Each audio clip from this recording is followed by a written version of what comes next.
So, if you've been following this Clippers thing, it's kind of interesting. And I know. Look, most of you don't live in Southern California. You don't care. You're like, Clippers. It's so far away from them playing. It is interesting, though, right? Like a perennial loser, perennial laughingstock, are now the favorites to win the NBA championship. Like, what? They've been the third tenant in their own building.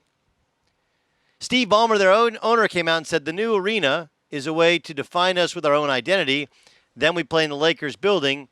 We'd like to play in the Clippers building. That's what we're working on. So here's the problem. So now the Clippers are, and Steve Ballmer has said he's open to the idea of changing the Clippers nickname. Because that'll change things altogether, right? Just change the nickname. Then it's like, poof, it didn't happen. Didn't happen. And it's not like you're not leaving a city. It's not like when the Supersonics left, they had to leave the name behind, and the Thunder, and the Supersonics did have one NBA championship. They had an NBA Finals as well to their name. Like, you're leaving the Clippers, and the Clippers' legacy is, I don't know, you ruined Bill Walton's foot. You moved from San Diego. You couldn't win forever. You played in the worst arena forever. Then you got a decent arena. You got a bunch of hype. You were Lob City. You got to the second round, and that's it. Kaput. And then you got this new team. I actually believe changing the Clippers nickname would be a mistake. Would be a mistake. Be a mistake. The past, the negative, is what makes the new story the good one. Otherwise, you're just any other team that went out and signed two great free agents and made yourself into a super team. Anybody can do that. What makes the story unbelievable is the Clippers are the third tenant in their own building, could now be the better franchise, the better team. They're fighting history. This is a true story. When I was a senior in high school, so this is fall of 94, before 95 was when I graduated. Growing up in Southern California, this is Doug Gottlieb Show, Fox Sports Radio, live here from Rams Training Camp. Rams Training Camp is on the campus of UC Irvine. UC Irvine is the southern tip of the city of Irvine, which is right in the heart of Orange County. I grew up 15 minutes from here.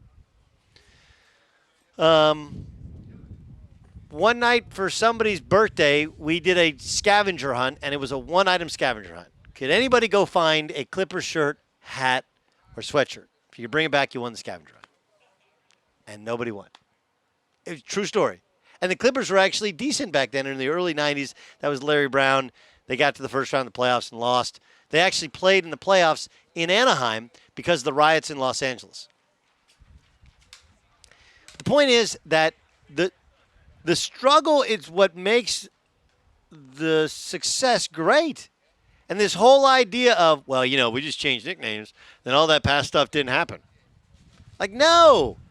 You were owned by a bad owner. You did play in a dump. You were the laughingstock of the NBA. Everyone you drafted was either bad or got hurt. That was the Clipper curse. Danny Ferry got hurt. Danny Manning got hurt. Heck, even Blake Griffin got hurt. They missed their rookie season. They drafted other dudes that just stunk. Michael Olowokande, right? Number 1 overall. Like, these are all real stories that really happened. You don't just change your nickname. You don't just run from your past. Right? You're not Don Draper that just takes on somebody else's identity. Like, no. No. That's what makes it great. That's what makes the Browns story so special. Right? The Browns gave up the drive. Then the Browns had the fumble. The Browns have been the laughingstock of the league. They won one game. 2 years ago. In 2 years, they won one game combined.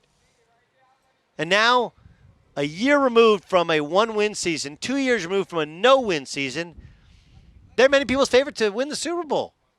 That's what makes it great. And the Browns have, by all accounts, terrible colors. No one would ever start a team today and goes, what do you guys think about brown and orange? Huh? And look, I like orange. Orange is my dad's favorite color. I grew up in the city of Orange, in Orange County.